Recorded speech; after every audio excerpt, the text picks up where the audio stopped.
Itulah kenapa kemudian disebutkan dalam Al-Quran, salah satu di antara ciri khasnya Bani Israel itu yaqtulunal anbiya bighairil haq. Mereka itu senangannya membunuh apa?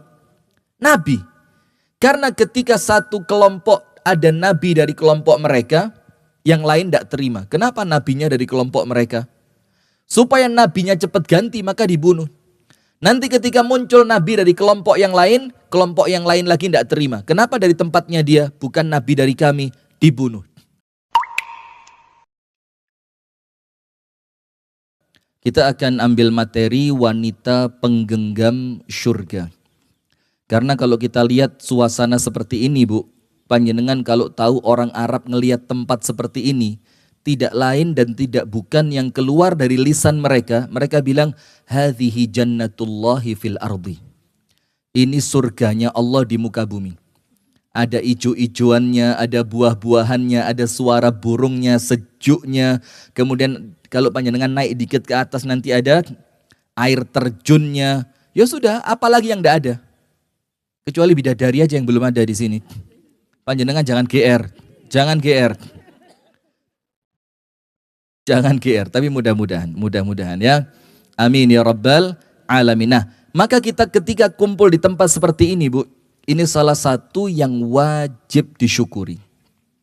Maka kita bersyukur kepada Allah Subhanahu wa taala dipertemukan di tempat yang semacam ini.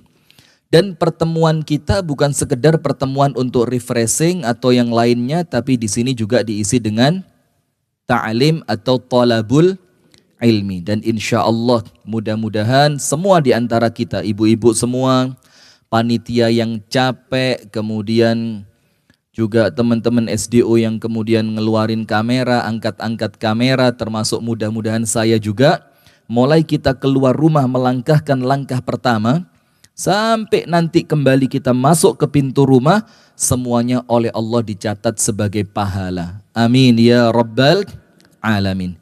Ibu-ibu sekalian, wanita penggenggam syurga. Saya tidak mau cerita panjang lebar di sini karena ini bukan majelisnya untuk ta'lim. Ini majelis panjenengan mau seneng-seneng, panjenengan mau happy-happy, ya panjenengan mau selfie-selfie. Saya tahu itu. Nah maka ngajinya sebentar aja ya, paling 2,5 jam lah nanti insya Allah sudah selesai. Nah, maka kami akan cerita sesuatu yang menyenangkan. Kalau kemarin Ummu Rafi kasih judul wanita akhir zaman. Saya takut tema-tema akhir zaman ini kok medeni. Sudah panjenengan ini semuanya bercadar ya, kemudian temanya akhir zaman. Nanti lama-lama ada orang datang ke sini difoto panjenengan satu-satu. Leono opo-opo ditangkep di sian. Nah maka bikin tema yang seru-seru aja. Wanita penggenggam syurga. Nah yang kita maksudkan ibu-ibu sekalian, yaitu 4 orang wanita, 4 orang perempuan yang kemudian oleh An-Nabi SAW dikatakan mereka adalah penghulunya syurga. Di dalam hadis dikatakan Ar-Rasul SAW bersabda, kamula minar rijali kathir. Laki-laki yang sempurna itu banyak. Jadi panjenengan kalau mau lihat laki-laki yang sempurna itu Rasulullah bilang apa? Banyak. Dan panjenengan jangan ngelihat siapa ya suami saya, enggak. Panjenengan bayangkan aja laki-laki yang sempurna yang Rasul katakan jumlahnya banyak, itu para nabi dan Rasul. Sementara nabi dan Rasul itu jumlahnya tidak ada yang tahu. Bahkan khusus untuk Bani Israel saja, panjenengan tahu enggak dalam hadis dikatakan kanat Banu Israel tasusuhumul anbiya. Bani Israel itu dipimpin oleh ratusan nabi. Itu hanya untuk satu Bani Israel. Itulah kenapa kemudian disebutkan dalam Al-Quran, salah satu di antara ciri khasnya Bani Israel itu yaqtulunal anbiya bighairil haq. Mereka itu senangannya membunuh apa? Nabi. Karena ketika satu kelompok ada nabi dari kelompok mereka, yang lain tidak terima. Kenapa nabinya dari kelompok mereka? Supaya nabinya cepat ganti maka dibunuh. Nanti ketika muncul nabi dari kelompok yang lain lagi tidak terima. Kenapa dari tempatnya dia? Bukan nabi dari kami, dibunuh. Nah, akhirnya banyak terjadi pembunuhan para nabi di kalangan Bani Israel. Apa sebabnya? Hasadan min indi anfusihim. Mereka itu punya hati yang kotor dipenuhi dengan hasud. Dipenuhi apa, Bu? Hasud. Hasud itu apa? Iri. Lah, beda loh, Bu, iri sama dengki itu beda. Iri itu apa? Iri itu la. Apa iri itu? Saya juga enggak tahu soalnya. Iri itu cuma enggak seneng ketika orang lain dapat nikmat. Hanya itu. Orang lain dapat nikmat, panjenengan di dalam hati merasa dongkol. Loh, kok majelis taklimnya dia? Loh, kok dia ustadznya? Loh, kok dia ketuanya? Loh, kok dia yang dapat mobil baru? Loh, kenapa dia yang dapat hadiah Al-Quran? Karena sebentar lagi ada 1, 2, 3, 4, 5. Ada 5 Al-Quran, Syamil Al-Quran ini akan dibagikan sebagai hadiah. Hadiah yang pertama untuk ibu-ibu yang mulai jilbab, gamis, kaos kaki warnanya sama. Angkat tangan. Karena banyak enggak jadi. Entek nanti habis ini. Terlalu mudah ya. Nah, maka ibu-ibu yang dirahmati oleh Allah Subhanahu wa taala, iri itu sekedar tidak suka ketika orang lain dapat nikmat. Itu iri. Terus dengki apa? Dengki itu jahat. Dengki itu apa? Jahat. Dengki itu dia kepingin nikmat yang Allah terlanjur berikan kepada orang lain, sama Allah nilai nikmatnya dicabut. Coba orang jahat bukan ini. Jahat.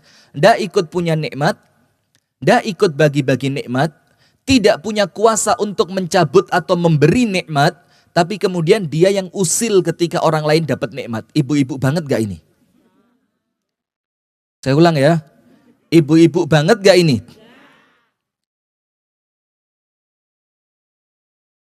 Sip, itulah.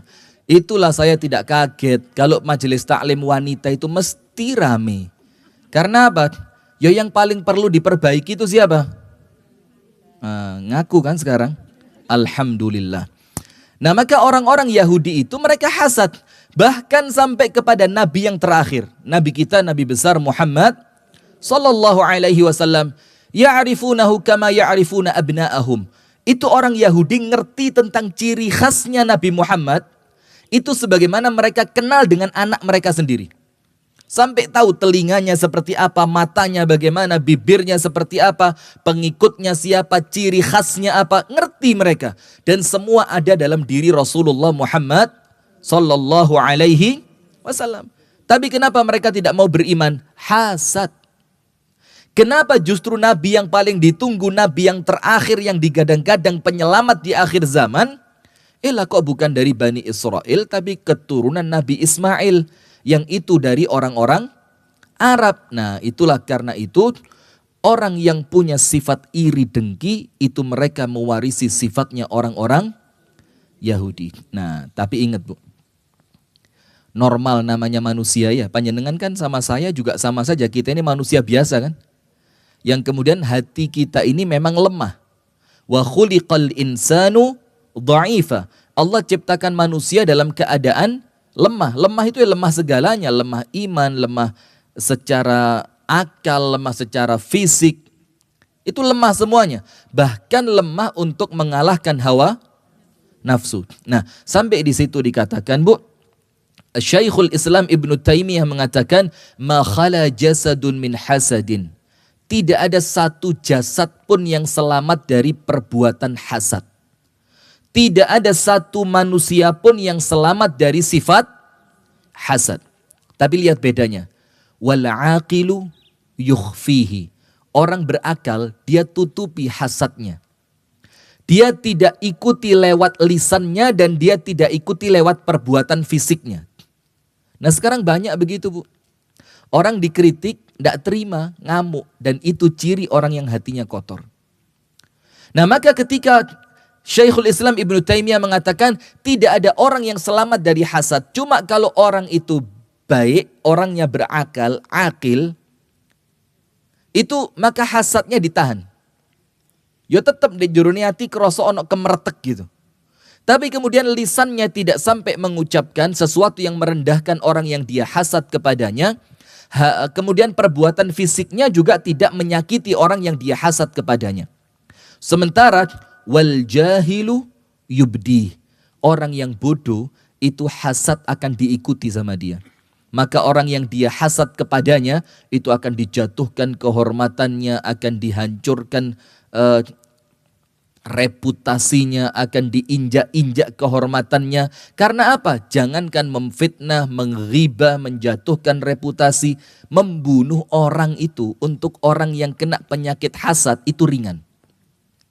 Qabil dan Habil bagaimana? Padahal kakak adik loh ini bu. Kakak adian loh ini. Satu bapak, satu ibu. إذ قرب قربانا فتقبل من أحدهما ولم يتقبل من الآخر. Ketika itu Allah perintahkan mereka berdua untuk berkurban. Ternyata yang satu diterima, yang satu sama Allah ditolak. Dan pantas. Siapa yang diterima? Kurbannya Habil. Kenapa kurbannya Habil diterima? Yang dia persembahkan untuk Allah sesuatu yang terbaik. Maka panjenengan juga sama. Kalau sesuatu yang panjenengan lakukan untuk Allah, tidak boleh setengah-setengah. Tidak boleh apa? Tidak boleh. Termasuk mohon maaf. Itulah kemudian filosofi salah satunya ya. Kenapa teman-teman kami di SDO itu tidak mau kamera murah. Tidak mau laptop murah. Tidak mau mic murah. Ini mic Anda tahu harganya berapa? Mau sombong dikit saya. Mau tahu? Tidak. Saya kepingin ngasih tahu. Ya apa? Panjenengan ngomong kepingin gitu loh, cek lego saya. Pengen tahu harganya berapa? Nanti dikira sombong. Nah, enggak usah. Anda cari aja sendiri di Google ya. Cari sendiri di Google. Mereknya apa? Saya enggak tahu juga. Tanya itu yang baju hitam itu Mas Dian itu. Nah sudah, bercanda aja. Nah begini. Itulah kenapa Bu, kita punya filosofi sesuatu yang untuk Allah enggak boleh setengah-setengah. Harus kasih yang apa? Terbaik. Sholat untuk Allah yang terbaik, pakaiannya terbaik, waktunya terbaik, tempatnya harus terbaik, sikapnya terbaik, posisinya terbaik. Semua kalau untuk Allah terbaik, maka Allah terima. Innallaha jamilun yuhibbul jamal. Allah itu indah dan Allah suka dengan yang terbaik tadi. Innallaha tayyibun la yaqbalu illa tayyiba. Allah itu maha baik dan Allah tidak akan menerima kecuali sesuatu yang baik. Maka kalau untuk dunia biasalah, tidak usah ngotot. Tapi kalau untuk akhirat harus maksimal. Nah itulah kenapa sekarang dibalik Bu. Kalau untuk dunia golek sing terbaik. Keramik rumah harus yang paling mahal. Sofa di rumah harus yang paling mahal. Apa lagi? Lemari es, TV, AC. Kalau untuk rumah, semisal panjenengan kaya begitu ya, amin ya Rabbil Alamin. Itu panjenengan pasti kepingin yang apa? Terbaik. Tapi untuk akhirat, sing penting sah. Apa? Untuk akhirat, sing penting sah. Kita tanya Ustadz, bagaimana hukumnya kalau saya sholat, tapi tidak ngerti bacaan sholatnya? Loh yo, lebih bagus kalau ngerti. Lebih bisa khusyuk, lebih bisa faham, lebih bisa menghayati, bahkan sampai bisa menangis. Tidak bisa ya Ustadz, tapi tidak apa-apa kan? Loh ya tidak apa-apa, sholat saya sah kan? Sah, ya sudah Ustadz, yang penting sah. Coba, untuk akhirat begitu. Nah, maka kemudian ibu-ibu sekalian, hasad ini bisa bikin orang bunuh. Maka ketika punya Qabil tidak diterima oleh Allah karena yang dia persembahkan sesuatu yang jelek, sisa. Dan kita kadang-kadang begitu loh Bu. Dan saya pernah sampaikan di Kediri, kita ini kalau nyumbang orang itu kesannya nitip gua sampah. Iya, jujur aja, serius. Saya pernah cerita waktu kejadian Kelut dulu, waktu meletusnya Gunung Kelut 6 atau 7 tahun yang lalu ya. Itu kan di masjid kami jadi posko, salah satu posko bantuan. Itu yang paling banyak baju layak pakai katanya. Kalau zaman dulu kan namanya baju bekas ya. Dan itu Bu, kita buka gini. Nangis kita ngelihat, ya Allah kok tego, kok yang ini dikekno itu. Dan Anda tahu enggak, sebagian besarnya kami bakar. Kalau ada orang mau untuk kain pel di rumahnya, untuk dia ke sawah, untuk kemudian pakai apa, monggo diambil dulu. Setelah orang enggak mau, kita bakar. Ini nitip buah ini. Ini bukan niat ngasih. Dan oleh Allah dilarang. Jangan kamu memberi sesuatu yang kalau kamu kasih pun dengan memicingkan mata begini. Itu Allah tidak terima model begitu. Dan bahkan boleh jadi malah dosa. Kenapa? Seharusnya Anda tempatkan di tempat sampah, Anda berikan kepada seorang muslim yang mulia. Nah, maka hasad ini hati-hati. Ini penyakit yang sangat apa? Berbahaya. Nah, sudah. Sekarang begini, Bu. Kalau orang-orang Yahudi suka bunuh-bunuhin Nabi, itu pantas. Karena Nabi memang jumlahnya bagaimana? Banyak sekali. Nah, itulah kenapa Rasulullah mengatakan, kamula minar rijali kathir. Kalau cari laki-laki sempurna, banyak. Itu yang sedang ngopi di sana itu, Masya Allah, sempurna semua itu, lihat. Datangnya telat, tidak ikut ngaji, ngopi. Itu sebelah sana, itu Masya Allah, ya kan. Dan tidak sadar kalau disendir. Saya juga tidak tahu itu tidak sadar atau pura-pura tidak dengar itu kan. Oh dengerin ya. Oh dengar, Masya Allah, itu tujuan saya. Nah kalau laki-laki sempurna banyak. Tapi apa Rasul bilang? Wa ma kamula minan nisa'i illa arba'. Dan tidaklah sempurna dari wanita kecuali cuma 4. Dan stoknya sudah habis. Berarti panjenengan sempurna enggak? Ya ngono, jujur bagus. Timbang wis gak sempurna goroh maneh, dosane gede. Iya. Maka tidaklah sempurna dari wanita kecuali cuma 4. Nah, ini loh Bu yang mau kita ceritain. Apa sih keistimewaan mereka berempat ini? Semoga Allah meridhoi mereka semua. Kok sampai tazkiyah, rekomendasi baiknya itu langsung dari lisannya siapa? Rasulullah sallallahu alaihi wasallam. Yang kemudian rekreasi betulan Anda ini ya. Yang kemudian Rasulullah sallallahu alaihi wasallam dikatakan di dalam Al-Qur'an, apa Allah bilang? Wa ma yantiqu 'anil hawa in huwa illa wahyu yuha. Tidaklah Rasulullah itu berbicara dengan hawa nafsu, kecuali semua yang beliau sampaikan sebagai sabdanya itu pun merupakan wahyu yang Allah berikan kepadanya. Nah, berarti ketika Rasul mengatakan laki-laki sempurna itu banyak dan tidaklah sempurna dari wanita kecuali 4, berarti ini termasuk wahyunya Allah yang disampaikan melalui lisannya siapa? Rasulullah sallallahu alaihi wasallam. Dan 4 wanita inilah ibu-ibu sekalian penghuni syurga, penghulu syurga yang pertama-tama masuk syurga, dan merekalah pemimpin wanita kelak di syurga. Dan mudah-mudahan panjenengan semua juga termasuk penghuni syurga. Amin ya rabbal alamin. Yang pertama, Maryam bintu Imran. Maryam putrinya siapa? Imran. Panjenengan tahu Maryam ini kan? Siapa ayahnya?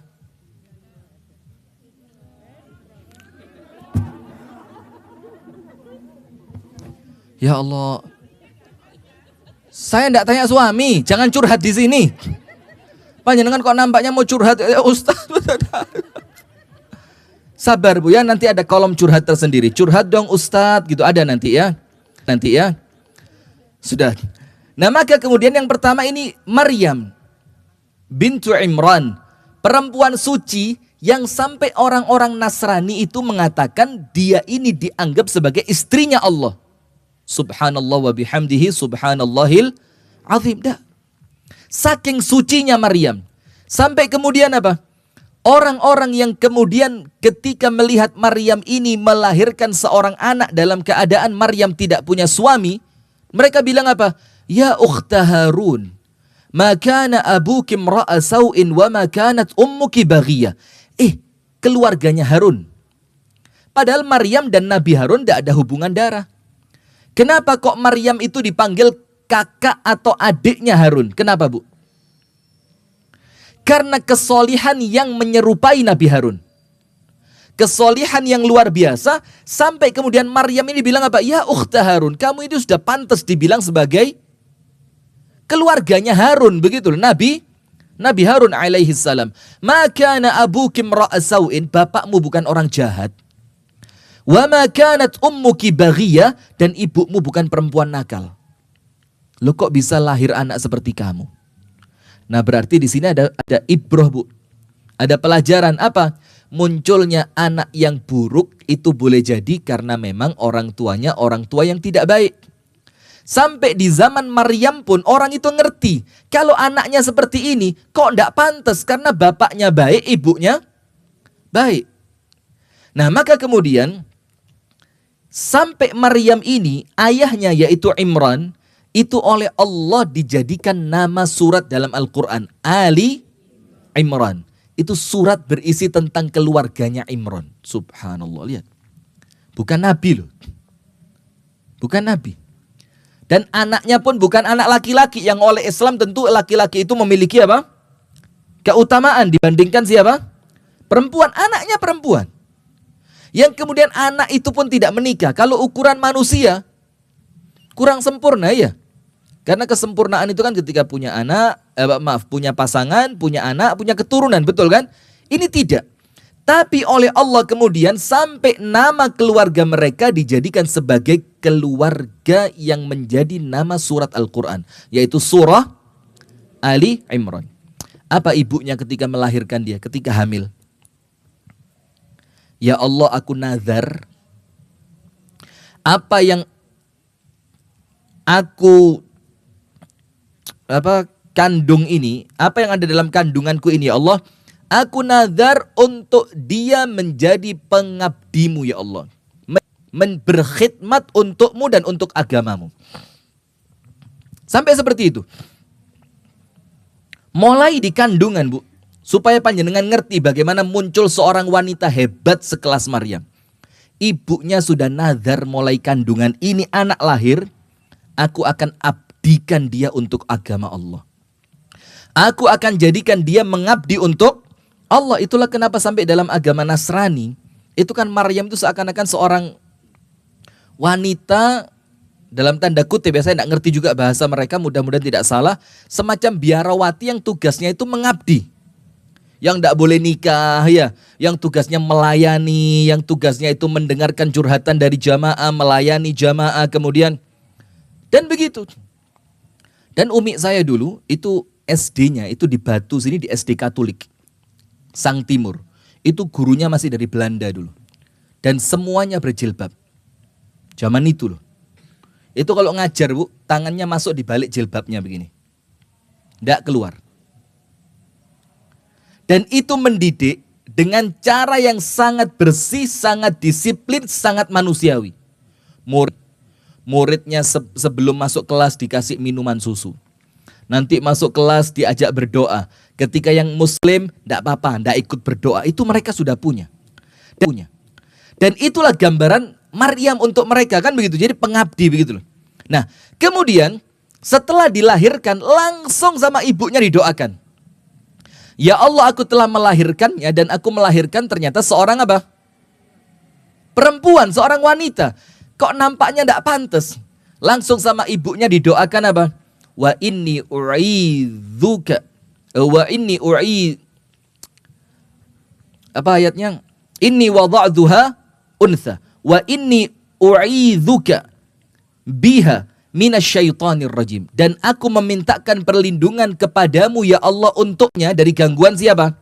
Setan. Maka panjenengan tahu, salah satu bayi atau bahkan satu-satunya bayi disebutkan dalam kitab Sahih Bukhari yang ketika lahir tidak nangis. Bukan karena tidak normal. Kenapa?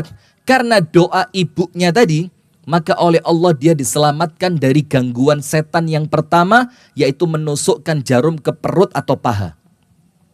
Itulah kemudian kalau orang Islam ngerti, bayi baru lahir itu nangis, itu karena setan sudah memulai permusuhannya sejak itu. Berkat doa dari siapa? Ibunya. Kemudian apa, Bu, kehebatannya Siti Maryam yang lain? Selain orang tuanya, selain kemudian doa dari ibunya, Anda tahu Nabi Zakaria? Sampai seorang nabi itu merasa takjub dengan apa yang dilihatnya dari Siti Maryam. Bayangkan, kan seharusnya kalau nabi ngelihat sekedar, dalam tanda kutip sekedar ya, sekedar orang solih itu kan yo anak nabi kok. Makomnya lebih tinggi, levelnya lebih bagus. Maka ngelihat kejadian aneh untuk orang soleh yang itu sebagai karomah, kemuliaan yang Allah beri, nampaknya yo biasalah, saya ngerti. Tapi Nabi Zakaria tidak. Nabi Zakaria itu kaget. Ketika apa? Walamma dakhala 'alaiha Zakaria al-mihraba wajada 'indaha rizqa. Ketika Nabi Zakaria masuk ke tempatnya Siti Maryam, apa yang terjadi, Bu? Dan Siti Maryam itu tempatnya bukan kamar, mihrab. Mihrab itu apa? Kalau bahasa kita itu yang musola gitulah ya. Kalau bahasa kita apa? Musola, tempat yang dikhususkan untuk apa? Ibadah, dan tidak pernah keluar dari situ. Dalam keadaan Siti Maryam tidak pernah keluar, dalam keadaan tidak ada seorang pun yang bisa masuk ke mihrabnya Siti Maryam, ternyata di sana ada makanan. Dan hebatnya panjenengan tahu tidak? Buah musim panas Siti Maryam dapat di musim dingin. Dan buah yang keluar di musim dingin Siti Maryam dapatnya di musim panas. Sampai sekelas Nabi kaget. Anna laki hadza? Anda dapat ini dari mana gitu loh. Dibilang apa? Hadza min indillah. Ini semua datang dari sisi siapa? Allah. Tapi bukan rezekinya yang kita maksud. Di mana Siti Maryam ketika Allah memberikan rezeki itu? Di mana? Di mihrab, di tempat ibadahnya. Itu yang berikutnya. Yang berikutnya lagi. La yukallifullahu nafsan illa wus'aha. Jadi ketika ujiannya berat, berarti Allah juga memandang kamu punya potensi menyelesaikan masalah yang berat ini. Betul apa enggak? Betul. Jadi ketika ujian itu berat, Bu, panjenengan enggak usah langsung, kenapa saya ya Allah? Tapi pertama, bersyukur dulu. Alhamdulillah, berarti engkau titipkan kekuatan besar kepadaku. Tandanya apa? Engkau titipkan pula kepadaku ujian berat. Jadi tidak ada ceritanya orang diuji kemudian dia tidak mampu. Allah zalim dong. Sementara Allah itu zat yang tidak akan berbuat zalim. Dalam keadaan Allah tahu kapasitas panjenengan. Wa khuliqal insanu dha'ifa. Manusia itu tercipta dalam keadaan lemah. Mana mungkin ujian Anda itu untuk menghancurkan. Dalam keadaan panjenengan kudu yakin. Tidak boleh pakai bahasa Jawa. Saya sekarang kritikusnya banyak, Bu. Saya takut sekarang kalau ceramah online begini. Video saya dipotong-potong, dikirim sana, kirim sini, diadu sana, diadu sini.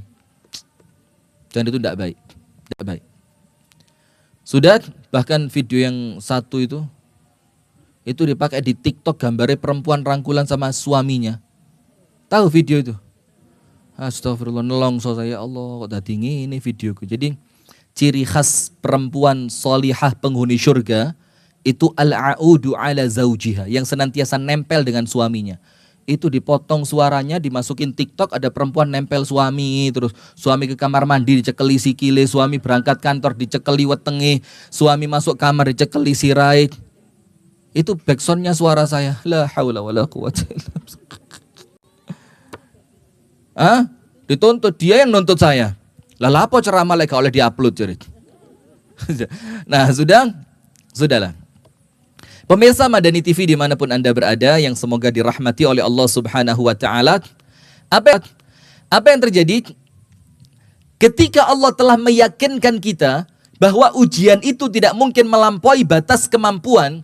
Plus yang kedua apa? Panjenengan harus yakin ujian ini datangnya bukan dari musuh. Betul apa enggak? Siapa yang mengizinkan ujian itu datang? Allah. Ma asaba min musibatin illa biiznillah. Tidaklah datang kepada kalian suatu kejadian berupa musibah apapun kecuali atas izin siapa? Allah. Apa yang terjadi, Bu? Maka panjenengan kudu yakin musibah ini datang dari Allah yang menyayangi saya.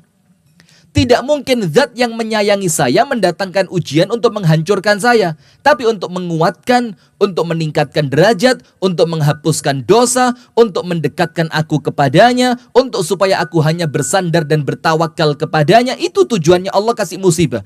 Karena Allah itu bukan musuh yang kepingin Anda celaka. Sementara zat yang lebih-lebih menyayangi Anda dibandingkan ibunda panjenengan. Betul kan? Nah, Siti Maryam diuji oleh Allah dengan ujian berat. Malaikat datang.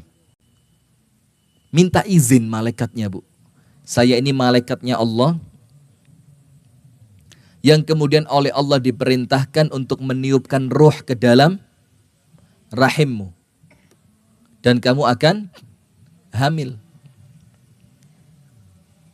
Sampai Siti Maryam kaget. Bagaimana aku bisa hamil? Dalam keadaan aku tidak punya suami dan aku tidak pernah disentuh sekalipun oleh perempuan. Lihat, iffah, ngerti iffah? Apa iffah itu? Kemampuan untuk menjaga kehormatan. Tidak macam-macam dia, tidak boleh sembarangan, tidak boleh dibecandain orang sak karepe dhewe, tidak boleh kemudian kesannya murahan, ngerti tidak? Itu iffah. Siti Maryam bilang, bagaimana aku bisa hamil dalam keadaan aku ini disentuh laki-laki? Tidak pernah. Jangankan sampai seperti itu. Tapi itulah kehendaknya Allah, hamil dia. Sedih, tiap hari sedih. Anda bisa bayangin Bu, perempuan, anaknya laki-laki dan perempuan soleh, dididik langsung oleh seorang nabi yang bernama Nabi Zakaria, yang kemudian terkenal ahli ibadah, tidak pernah keluar, senantiasa taat kepada Allah, tiba-tiba hamil. Anda bisa bayangin, ya apa beratnya Siti Maryam itu. Dalam keadaan ketika anaknya mau lahir, dia harus pergi. Dan pasti kelahirannya diketahui oleh kaumnya. Sampai Siti Maryam itu duduk di bawah pohon kurma. Allah. Dan saya kalau membayangkan ini kayak dalam banget. Duduk di bawah pohon kurma, kalau panjenengan gitu kayak wis gak kuat ngadeg gitu loh Bu. Dong iki rasane kayak wis lemes kabeh. Ya Allah, aku ini perempuan suci. Aku ini perempuan yang tidak pernah disentuh laki-laki, yang mengasuhku langsung seorang nabi. Ibuku baik, bapakku baik. Kok aku hamil ya Allah? Gitu loh. Sakitkah? Atau bahkan mungkin menikah ditinggal selingkuh suami kah? Kayak luwe enteng gitu loh dibandingkan dia harus. Loh, serius loh Bu. Aku, yuk, hati-hati ketularan nanti. Nah, sudah. Betul enggak? Jadi, kalau bayang no manusia seperti kita ini Bu, kenapa enggak ujian yang lain aja ya Allah? Sakit gigi gitu. Atau kemudian dibikin ujiannya kemudian, pokok jangan hamil lah. Karena hamil tanpa suami terkesannya apa Bu? Begitu-begitu apa? Memalukan luar biasa. Duduk di bawah pohon kurma, lemes badannya. Kemudian curhat dia sama Allah, lihat. Tidak ada curhat sama Nabi Zakaria, tidak ada curhat sama manusia. Tidak ada curhat sama bapak ibunya, tidak ada curhat sama manusia itu merendahkan diri sendiri. Ngonang-ngonangi lek uripmu kakean masalah. Apalagi curhat tentang suami, menghancurkan kehormatan suami di depan orang lain. Apalagi curhat tentang rumah tangga, orang lain kalau punya benci sama panjenengan, tinggal menusuk rumah tangga panjenengan dari apa yang panjenengan curhatkan. Ojo, jangan, hatta sama Ustadz. Saya ngomong serius ini. Karena sama Ustadz gak dibales, gak dijawab. Itu tanya yang di belakang itu, buka inboxnya. Udah bukan lagi ratusan, mungkin sudah sampai 1000. Dan hampir semuanya rumah tangga. Dan hampir semuanya tidak dijawab. Sudah duduk di bawah pohon kurma. Terus begini dia. Ya laitani mittu qabla hadha wa kuntu nasyan mansiya. Ya Allah, kayaknya lebih ringan ya Allah kalau aku mati saja. Bayangin, mati itu nampak lebih ringan. Sebelum kejadian ini wafatkan aku ya Allah. Sebelum aku melahirkan anak ini ya Allah, bikin aku mati biar aku tidak malu ya Allah di depan manusia. Tapi lihat kehendaknya Allah. Sudah? Wa kuntu nasyan mansiya, dan aku jadi orang yang terlupakan. Wes gak perlu terkenalan. Gak perlu viral-viralan. Gak perlu didengar-dengeran. Wa kuntu nasyan mansiya, biar orang lupa sama aku. Akhirnya apa? Allah turunkan rahmatnya. Allah bilang, jangan takut, jangan sedih, wa qarri aina, dan tenangkan matamu. Wa huzzi ilaiki bi jid'in nakhlati tusaqit 'alaiki rataban janiyya. Apa kemudian Allah bilang? Maryam, jangan sedih. Jangan takut. Jangan panik. Kamu cukup tenang saja, itu pohon kurma kamu goyang aja. Lihat. Perempuan dalam keadaan dengan ujian yang sangat berat, dalam keadaan akan melahirkan dalam fisik yang sangat lemah, dalam keadaan psikis yang sangat tertekan, sama Allah tetap disuruh ikhtiar. Tetap disuruh apa? Ikhtiar. Wa huzzi ilaiki bi jid'in nakhlati tusaqit 'alaiki rutaban janiyya. Dorong itu pohon kurma akan turun itu buahnya, makan. Rutobnya makan. Sampai akhirnya jadi masalah kan sekarang? Bukan jadi masalah, jadi ilmu. Jadi perempuan itu kalau mau melahirkan disunahkan banyak makan kurma basah, rutob. Itu rutob. Itu menguatkan dan melebarkan bibir. Itu ya. Sudah? Setelah lahir, anaknya lahir, apa yang terjadi, Bu? Sama Allah disuruh membawa anaknya ke depan kaumnya. Disuruh membawa anaknya ke depan kaumnya. Nampaknya kan mempermalukan, ya. Seharusnya kan ditutupi, lukis lahir. Dalam keadaan tidak tahu siapa bapaknya. Bukan tidak tahu, memang tidak ada bapaknya. Allah yang tiupkan ruh, Allah suruh berangkat. Coba Anda bayangkan bagaimana kasih sayangnya Allah itu ternyata muncul dari sesuatu yang kita tidak suka. Suruh Allah bawa. Kemudian langsung cercaan dari masyarakat itu muncul. Dibilang apa? Ya ukhta Harun, ma kana abuki imra'a sawin wa ma kanat ummuki baghiyah. Ya opo kok niki perempuan yang sudah soleh sekelas Nabi Harun, bapak baik, ibu baik, kok kamu begini? Kok kamu melahirkan anak tanpa suami? Apa yang terjadi, Bu? Allah langsung yang turun tangan. Allah bilang apa? Maryam bilang sama mereka, inni nadartu lirrahmani sawma. Aku bernadar untuk puasa. Falan ukallimal yawma insiya. Hari ini saya tidak akan ngomong dengan siapa? Manusia. Terus yang ngomong siapa? Wa asyarat ilaih. Itu Maryam nunjuk sama anaknya. Terus mereka protes. Kaifa nukallimu man kana fil mahdi sabiyya? Maryam, mana mungkin kamu suruh kami ngomong sama bayi yang baru lahir? Langsung bayinya ngomong, Bu.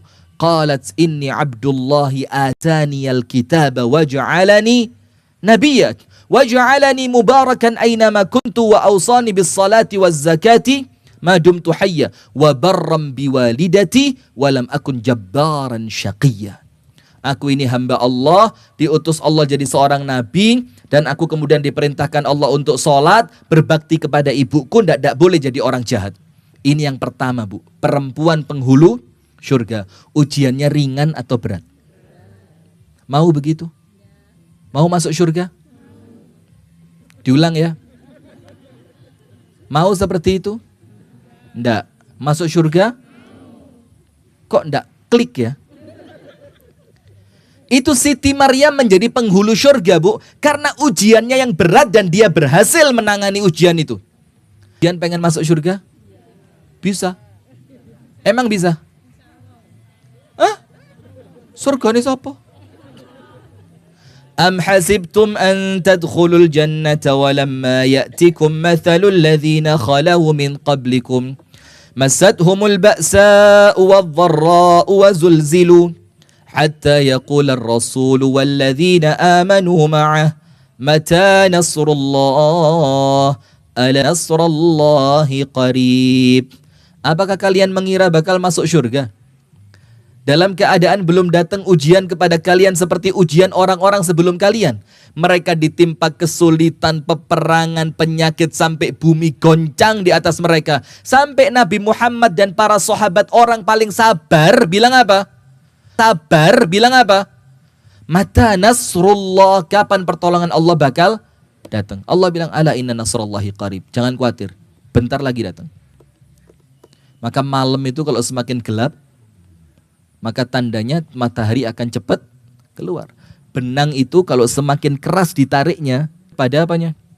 Putusnya, kan begitu. Dhaqat wa lamma istahkamat uhkimat wa kuntu adhunnuha la tufraj. Ada pintu yang terkunci yang kita mikir itu pintu tidak bisa dibuka. Tiba-tiba ketika kita putus asa, Bu, apa yang terjadi? Allah buka tanpa sebab. Bisa enggak? Sudah, enggak usah curhat. Ngomong sama Allah. Curhat dong Ustaz. Ustaz, suami saya turun ngomong nangis. Ngomong sih. Engkau nangis bareng sama saya gitu ya. Sudah, yang kedua.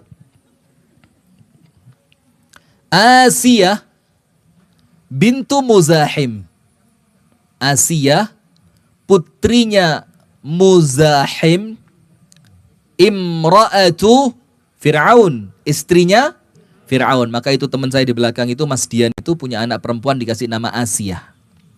Nama bagus, Asiyah. Supaya apa? Mengilhami bagaimana keteguhan Asia. Anda tahu Asia, perempuan beriman,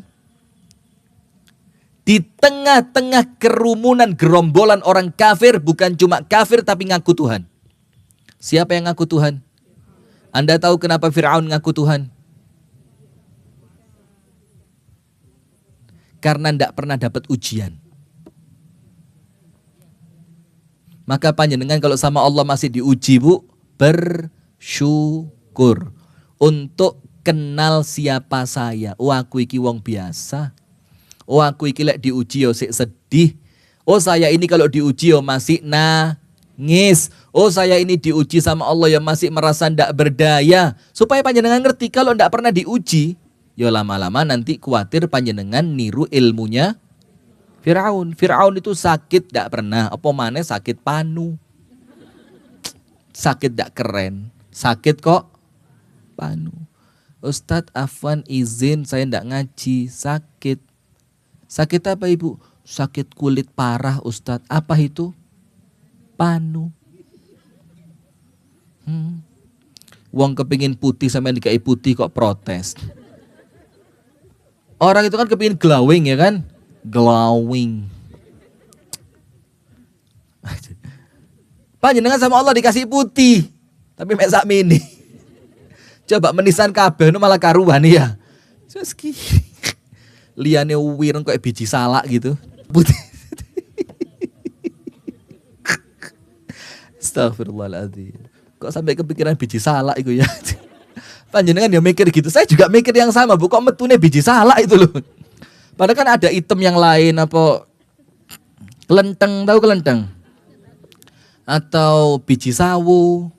Kan juga kenapa harus biji salak itu ya? Apa filosofinya, Bu? Kan orang putih ya salah itu ya. Sudah sebelum hujan. Asia. Fir'aun itu, Bu, dalam Imam Ibnu Katsir mengatakan sampai bersin tidak pernah. Tidak pernah. Saking sehatnya. Sampai Fir'aun itu ketika ngelihat orang sakit kaget. Oh, sih sakit ini? Apa sakit ini? Tidak pernah sakit. Tidak pernah miskin. Tidak pernah susah. Tidak pernah diperintah orang. Mulai kecil, ini loh Bu yang ceritanya. Kecil dimanja, muda foya-foya, tua kaya raya, mati masuk neraka yo ini. Karena sombong. Karena dia sombong sampai dia mengatakan apa? Ana rabbukumul a'la. Aku ini Tuhan kalian yang sudah paling top sudah. Maka Allah kalian itu kalaupun ada di bawah saya. Dan saya tidak ngaku itu ada. Coba. Sudah. Asia ini, Bu, dia yang Allah takdirkan akhirnya menyelamatkan Musa alaihi salam. Tahu kan? Itu semua settingannya Allah sudah. Dan itu skenarionya Allah subhanahu wa ta'ala. Saya kurang 4 menit umur Rafia. Masih kurang 2 orang. Masih kurang Ibunda Khadijah dan Siti Fatimah. Nah sudah, dia gendong itu si Nabi Musa kecil. Ngomong sama Fir'aun. La taqtuluh. Asa an yanfa'ana. Au nattakhidahu walada. Fir'aun yang satu ini jangan dibunuh. Ini anak mudah-mudahan manfaat buat kita. Dan kalau perlu, kita ambil dia sebagai anak angkat. Melalui lisannya siapa? Saya mau tanya sama panjenengan. Kok bisa Fir'aun sekeras itu kalah sama Asia? Apa kuncinya?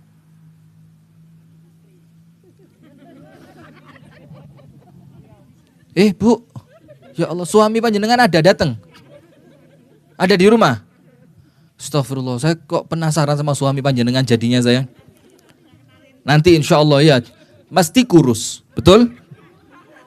Oh gemuk banget, boleh jadi stres akhirnya banyak makan. Iya, ya sih kena ya, wong Ustadz kok dilawan. Nah sudah, apa Bu kuncinya Asia ini? Bisa merontokkan kekerasan hatinya Fir'aun. La. Fa'al. Fa. Alif. Fa. Fa. Hamzah. Lam. Fa'lun. Apa fa'al? Al-kalimatut tayyibah. Ngomongnya api. Walaupun Fir'aun itu kafir, walaupun Fir'aun itu musuh Allah yang paling luar biasa, walaupun Fir'aun itu orang paling sombong, selama dia suamiku, ngomongnya aku kepadanya harus bagaimana? Tidak boleh nyender-nyender suami. Asik ya sama ibu-ibu. Udah sekalian aja di sana sampai siang, nggak apa-apa kok, aku di rumah aja. Lihat nggak dia? Hah? Saya takut dia lihat, kan saya sindir aja sekalian. Enak dong dikelilingin ibu-ibu. Dapat Wahyu, Kak Ayu. Maaf ya. Ini bukan saya ngejek panjenengan, menenangkan istri saya saja. Sudah.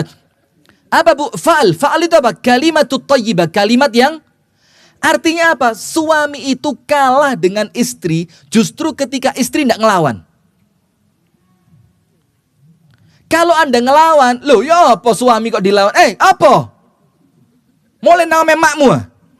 Tak terasa iki grab, tak telepon no. Itu suami kalau dikasari, suami itu tidak bisa dikasari. Karena suami itu kalau dia dikasari, egonya malah muncul. Dikira aku gak wani tapi kon. Beda lah sih gak wani temenan loh ya. Jadi begitu, jadi seorang istri itu harus betul-betul mengendali. Seorang suami itu betul-betul harus mengendalikan siapa? Istrinya. Ikut-ikut, pulang-pulang, jalan-jalan, tidur-tidur, makan-makan. Jangan mau disetir istri minta ke Mojokerto, suami minta ke Surabaya, jadinya Mojokerto. Padahal yang nyetir mobil itu suami. Yang megang kendali kan suami. Jangan oleh dia kepingin. Itu kan tinggal menggo. Tapi kenapa harus... Katut istri lemah. Meong. Anda itu macan, mengaum.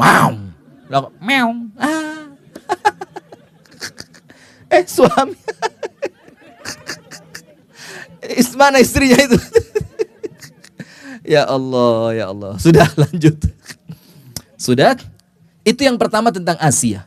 Bagaimana kelembutan dia dalam menghadapi suami yang sombong, keras, angkuh, jahat, bengis, kejam. Sabar dia. Dia bilang, Fir'aun, biar yang satu ini jangan dibunuh ya. Kita ambil anak aja. Apa kata Fir'aun? Imma laki fana'am wa imma li fala hajata li alaih. Kalau buat kamu, ambil. Meong. Ya, Fir'aun meong juga ternyata ya. Meong. Iya, saya baru tahu. Ternyata Fir'aun meong juga. Apa kata Fir'aun? Imma laki fana'am. Kamu ambil. Tapi saya tidak butuh sama anak ini. Tapi intinya apa? Nurut tak sama istri? Apa kuncinya? Ngomongnya sopan. Panjenengan sama suami bagaimana? Boso enggak? Panjenengan mau enggak tak ceritani orang Kasembon hebat? Bukan Ustadz, teman saya namanya Pak Mulyadi, Masya Allah. Tidak putus puasa Senin Kemis mulai umur 17 tahun. Tidak putus sholat tahajud mulai nikah. Sampai sekarang. Sudah hampir umurnya sudah 60-an. Mulai nikah sampai tidak putus sholat tahajud. Istrinya kalau ngomong sama beliau, namanya Bu Amin, Siti Aminah namanya. Itu boso Jowo alus. Orang kalau boso Jowo alus tidak iso ngamuk. Mana ada orang ngamuk? Panjenengan iki pripun to? Tidak ada. Boso Jowo alus itu sopan, pelan, tenang, nyaman, itu. Lah panjenengan mbek suami, nandi kon. Suami di kankon itu. Iya kan? Betul Pak ya? Yang tiga itu panjenengan dipanggil istri apa? Kon gitu. Kon tenandi gitu. Paling banter bapak ya rarek. Jangan, yang sopan itu pelajaran pertama. Yang kedua, apa pelajaran yang kita ambil dari Asia sampai dia menjadi perempuan yang Rasul katakan dia satu di antara 4 perempuan yang sempurna. Keteguhan dia dalam menjalankan imannya. Panjenengan tahu Asia itu ketika ketahuan oleh Fir'aun bahwa dia menyembah Allah, diapain?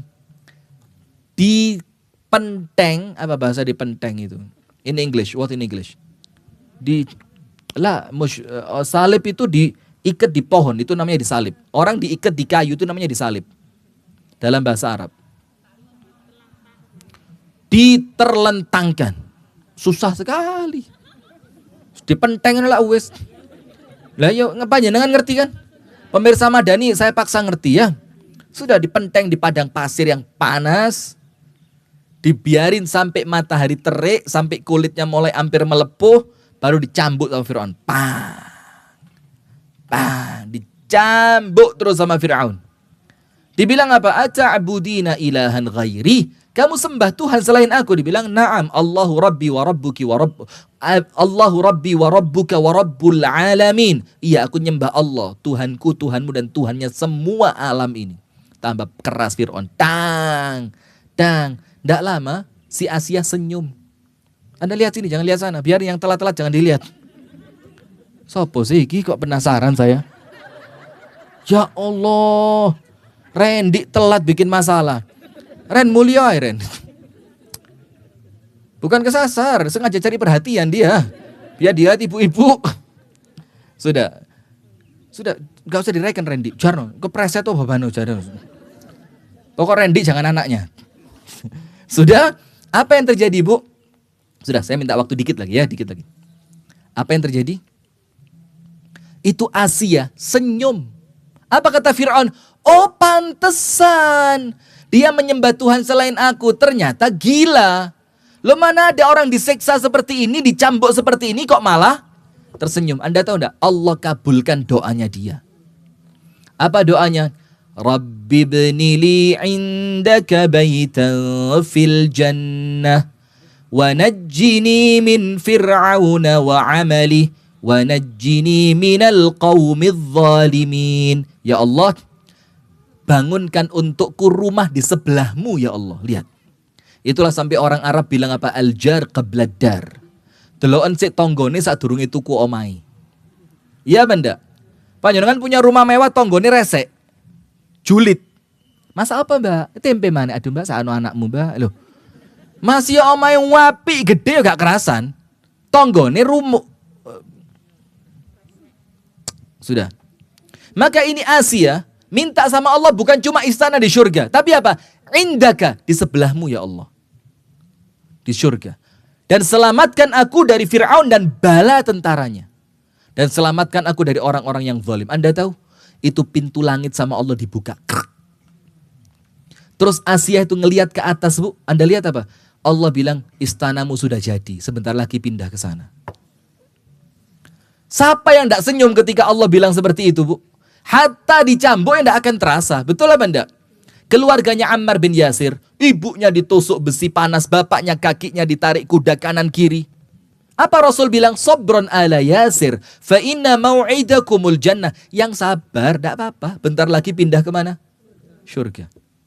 Sama laki-laki ini yang sabar Pak. Bentar lagi panjenengan pindah ke surga, ditinggal ini Pak, bidadari yang jemput.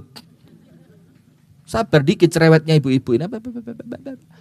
Kaca mulai menisan. Lapo mulai. Seiling anak ta.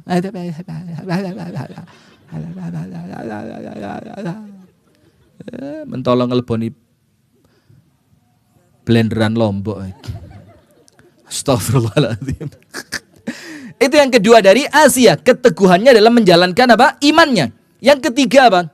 Yakinnya dia atas kekuatan doa. Bayangin Bu, kalau dia tidak yakin kekuatan doa, tidak sempat dipecuti berdoa Bu. Tapi dia yakin akan kekuatan doa, apa yang terjadi? Akhirnya dia oleh Allah diijabah, dikuatkan, dikasih hadiah istana di surga, di sebelahnya tempatnya Allah Ta'ala. Yang ketiga. Siapa yang ketiga? Khadijatu bintu Khuwailid. Yaitu ibunda kita bersama. Istri pertamanya Rasulullah Al-Kubra yang paling utama, yaitu ibunda Khadijah. Dan panjenengan lihat, 25 tahun Nabi Muhammad nikah dengan Khadijah, tidak kepikiran nikah lagi. Ya benda. 25 tahun Nabi Muhammad hidup dengan ibunda Khadijah, tidak pernah cekcok satu kata pun. Sementara dengan istri yang berikutnya ya apa? Ada cemburunya, ada marahnya, ada kelepasannya, ada teriakannya, betul enggak? 25 tahun. Itu yang bikin Rasulullah tidak pernah lupa sama Ibunda Khadijah. Di depan istri yang cantik seperti Sofia, seperti Aisyah, tetap yang disebut siapa? Khadijah. Baja. Panjenengan harusnya begitu. Jadi ya Khadijah, suami mau apa kasih? Jangan diprotes. Cukup Anda minta sama Allah, ya Allah kuat no ya Allah. Ya Allah sabar no ya Allah. Ya Allah berikan kemampuan ya Allah. Sudah, percuma suami Anda itu tuli, Bu. Anda mau teriak model apa? Anda mau kirim WA 100 chat, clear chat. Timbang tak waca malah ruwet. Busa, astagfirullahaladzim. Kok diwara pengalaman? Saya ini nyeritain pengalaman panjenengan ketika curhat sama saya. Loh kok pengalaman? Ya memang saja ini. Sudah. Itu Ibunda Khadijah. Sudah, mohon maaf Ummu Rafia, ini nampaknya lebih-lebih nih. Panjenengan setelah ini mau ngapain sih? Mau naik pohon-pohon mau? Hah? Metik stroberi kan di bawah kan, nggak perlu manjat kan? Sudah? Oh sudah. Nggak ada. Alhamdulillah ya Rabb. Sudah. Apa Ibunda Khadijah ini? Rasulullah Shallallahu Alaihi Wasallam ketika Ibunda Aisyah merasa jealous dengan siapa? Ibunda Khadijah. Sampai Ibunda Aisyah bilang apa? Ya Rasul, panjenengan tak tanya, tolong dijawab. Iya. Kalau panjenengan bawa kambing yang mau digembalakan, kambingnya banyak, di satu tempat rumputnya hijau, belum pernah diinjak kambing yang lain, utuh, masih asli. Sementara di tempat yang lain rumputnya mulai kuning, banyak kambing masuk ke sana, sebagian sudah termakan, sebagian sudah kuning. Panjenengan pilih mau datang kemana? Rasulullah tahu, ini kolek perkara ini. Faham maksudnya kan? Maksudnya yang hijau ini siapa? Ibunda Aisyah yang Rasul nikahi beliau dalam keadaan masih gadis. Sementara Ibunda Khadijah dianggapnya sudah menikah dengan 2 orang laki-laki sebelumnya. Tapi orang-orang mulia. Karena Ibunda Khadijah ini sama Allah dijaga betul. Karena dia bakal disiapkan untuk menjadi pendampingnya siapa? Rasulullah yang khalidah. Khalidah itu apa? Abadi. Sudah? Maka ketika Ibunda Aisyah tanya seperti itu, tidak dijawab sama Rasulullah. Nah itu suami. Dengerin Pak Su. Miswa. Dengerin. Istri itu kalau lagi nyender harus dijawab. Kalau dijawab kesian. Bingung dia cari jawaban berikutnya, tidak iso. Otaknya cupet. Maaf. Jujur lah begitu. Sudah? Apa yang terjadi Bu? Di lain kesempatan diulang sama Ibunda Aisyah. Rasulullah mulai bukan kehilangan kesabaran. Rasul itu orang yang paling sabar, tapi berusaha mendidik. Karena istri tanggung jawabnya siapa? Suami. Rasul bilang apa? Ketika Ibunda Aisyah mengatakan, ya Rasulullah, kafaka Khadijah. Cukup jangan lagi nyebut nama Khadijah. Sampai Ibunda Aisyah ngaku, Bu. Tidak ada perempuan yang aku paling cemburu sama dia dalam keadaan aku tidak pernah ngelihat dia. Kecuali Khadijah. Ngalah-ngalai kecemburuanku sama Sofia, sama Ummu Salamah, sama yang lain-lainnya. Sudah diginiin sama Ibunda Aisyah. Ya Rasulullah, ama abdalakallahu khairan minha. Bukankah Allah telah kasih ganti untuk panjenengan yang lebih baik dari dia? Rasul langsung marah. Ma abdalani Allahu khairan minha. Allah tidak pernah berikan untukku ganti yang lebih baik dibandingkan Khadijah. Lihat kesetiaannya. Kita sekarang nikah 2 langsung istri pertama dinceh-ceh. Enggak usah betul-betul. Saya enggak butuh dukungan. Sudah. Panjenengan merasa terbela ya. Sudah, apa yang terjadi Bu? Rasul bilang disebutkan beberapa keutamaan Ibunda Khadijah yang ini menjadi sebab dia menjadi perempuan sempurna yang ketiga di antara 4. Nomor 1, dia Khadijah yang pertama kali beriman kepadaku ketika orang lain mendustaiku. Nomor 1, imannya kuat. Nomor 2, dia yang menampungku ketika orang lain mengusirku, memberikan tempat. Berarti suami jangan diusir dari rumah. Ini bukan itu maksudnya. Suami itu ketika dia datang, siapkan badan Anda. Ayo mas, gini mas. Gitu. Itu Ibunda Khadijah, terbukti enggak? Terbukti. Pulang dari gua Hira, Rasulullah ketakutan. Apa kata Ibunda Khadijah? Yang tenang suamiku. Kamu tidak mungkin diapa-apain sama Allah. Kamu orang baik. Kamu nyambung silaturahim, kamu bantu orang miskin, kamu kasih makan orang kelaparan. Aman buat kamu. Terus apa? Diselimutin. Ajib dah. Panjenengan suami pulang telat. Saat durunge selimut, iki mulut. Mulut sebelum selimut. Seharusnya selimut dulu baru mulut. Nanti ketika mulut Anda mulai kebuka, suami sudah tertutup. Wah, suami itu nyekel bantal. Istri baru ngomong, "Bang, aku mau cerita." Iya, tak dengerin. Istri mulai cerita, muqaddimah, ada pemaparan masalah dulu, latar belakang, baru nanti isi, baru nanti kesimpulan. Ya, bahkan daftar isi sama istri disebut. Nanti kira-kira yang pertama aku mau ngomong ini bang, yang kedua ini. Itu suami sudah gini. Keturun.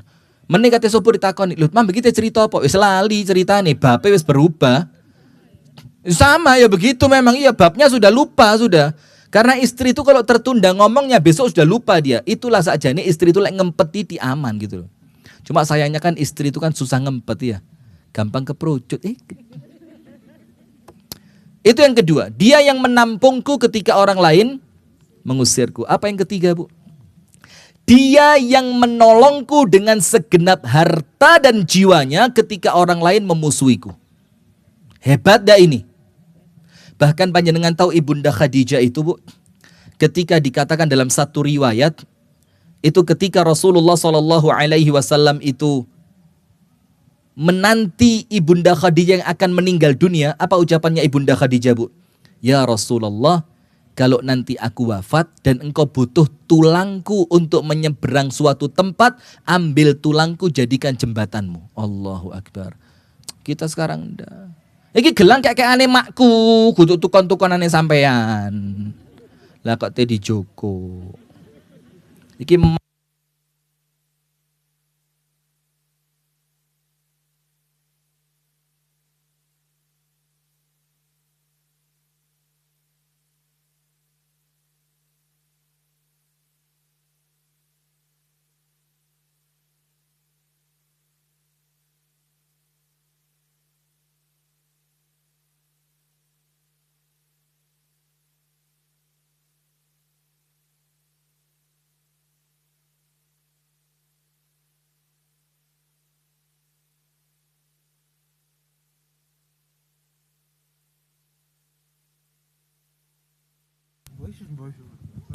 cek, mahal. Tidak lama perbaikannya itu selesai. Sudah. Sampai mana tadi? Gelang kayak aneh, makku. Lah kok kon kate ngedol, kok nyimut. Masih ingat bahasa kok nyimut itu ya? Apa itu? Kok enak men. Tapi kok enak men itu pasti kurang dalam. Lebih dalam kok nyimut. Itu kok dalam banget. Kok nyimut gitu. Iku wis gak ngekno mbek ngenyek. Lengkap itu. Plus ngecilkan orang yang minta. Kok sopo kon? Kok nyimut gitu lah gitu. Itu Ibunda Khadijah. Sekarang yang terakhir sebagai penutup yaitu siapa? Siti Fatimah. Ada orang tanya, "Ya Ustadz, kenapa Ibunda Aisyah tidak masuk?" Bukan tidak masuk. Ibunda Aisyah punya kelebihan yang lain. Setelah Rasulullah mengucapkan hadis ini, apa Rasul bilang? "Wa fadlu Aisyah ala sairin nisa kafadlis sarid ala sairit ta'am." Dan keutamaannya Aisyah dibandingkan semua perempuan itu seperti sarid dibandingkan makanan yang lain. Sarid itu makanan terlezat yang dimakan orang Arab. Artinya punya keutamaan enggak? Sangat utama. Bahkan ketika Rasulullah wafat, itu Rasul kepingin wafat di rumah siapa? Aisyah. Rasul wafat di pangkuan siapa? Rasul meninggal dikubur di rumahnya siapa? Aisyah. Itu menunjukkan keutamaan. Yang ketiga Siti Fatimah. Anda tahu Fatimah radhiyallahu taala anha wa ardhaha. Putri dari siapa? Rasulullah sallallahu alaihi wasallam. Nomor satu yang bikin Siti Fatimah luar biasa, lihat siapa abahnya. Siapa abahnya? Rasulullah Muhammad sallallahu alaihi wasallam. Dan tidak mungkin Rasulullah salah dalam mendidik karena beliau contoh dalam pendidikan. Tidak mungkin beliau salah mengasuh karena beliau contoh dalam pengasuhan anak. Betul tidak, Bu?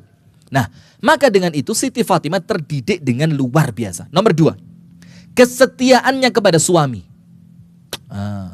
Miswa tak belani panjenengan ngopi ya. Kesetiaannya sama siapa? Panjenengan tahu Siti Fatimah ketika mengeluh sama Rasul tangannya kasar? Tahu hadisnya? Panjenengan tangannya lihat coba. Umba-umba tahu. Sampai ada ibu-ibu itu ndak ngerti kalau sabun cuci konsentrat itu panas. Ndak ngerti. Oh masa sih panas? Mentolem marut lambene ae. Lah bukan ya masih mesin cuci kan ya kecekel-cekel titik iki koyo gak blas koyo gaya sultan ya. Aduh. Sopo sih iki bojone? Ada lagi yang sok-sokan artis ndak ngerti ngupas salak pretela. Ndak ngerti ngupas lha apa salak mbok jus sak kulite.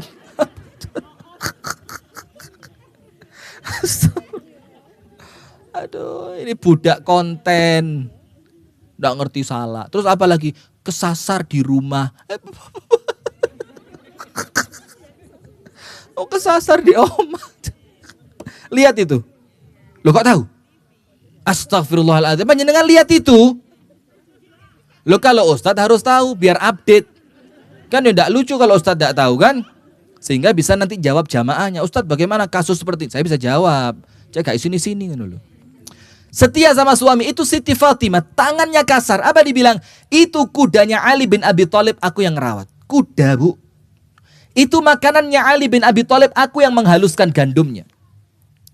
Itu rumahnya Ali bin Abi Thalib, aku yang bersihin. Itu anak-anaknya Ali bin Abi Thalib, aku yang rawat. Coba, sampai ketika dia dengar Rasulullah dapat hadiah seorang budak, cepet-cepet Siti Fatimah datang ke rumahnya Rasul. Kasih dong buat saya. Bantu cuma ngurusin kuda aja, yang lainnya tetap saya. Rasulullah bilang apa? Tak kasih yang lebih baik. Karena Rasulullah itu tidak mungkin ngasih sesuatu yang buruk, pasti dikasih yang lebih baik. Apa yang lebih baik? Disuruh zikir sebelum tidur. Coba istri kita sekarang, minta pembantu disuruh zikir. Mas, panjenengan misalkan cowapek di rumah, yo umba-umba, yo ngepel, yo masak. Apalagi disuruh zikir, Mas. Sampai aneh sing zikir sampean kerja ya. Coba rasakno zikir. Ibu-ibu. Loh kok ketawa? Pengen masuk surga. Suami dibantah terus. Surganya siapa? Ya memang surganya Allah, tapi kan suami jalannya. Sudah, itu Siti Fatimah disuruh zikir sama Nabi Muhammad. Fatimah, aku kasih buat kamu yang lebih hebat dibanding pembantu. Apa itu? Jadi ini rumus buat ibu-ibu yang pekerjaan rumahnya capek. Sebelum tidur, subhanallah 33. Alhamdulillah 33. Allahu Akbar 34. Pas berapa? 100. Subhanallahnya 33. Alhamdulillahnya 33, Allahu Akbarnya 34. Kesetiaannya kepada suami. Sampai Siti Fatimah ini dibilang al-batul. Apa batul? Tabatul. Tabatul itu apa? Tidak pernah berhenti ibadah. Tidak pernah berhenti ibadah. Saking hebatnya Siti Fatimah dalam ibadah, dia adalah keluarganya Nabi yang pertama kali nyusul Nabi Muhammad meninggal dunia. Ketika Nabi Muhammad mau meninggal, itu Siti Fatimah diceritani, sebentar lagi aku mau meninggal. Nangis, wah, nangis. Siapa yang tidak nangis? Kemudian diceritani lagi, terus ketawa. Ibunda Aisyah penasaran, apa Fatimah?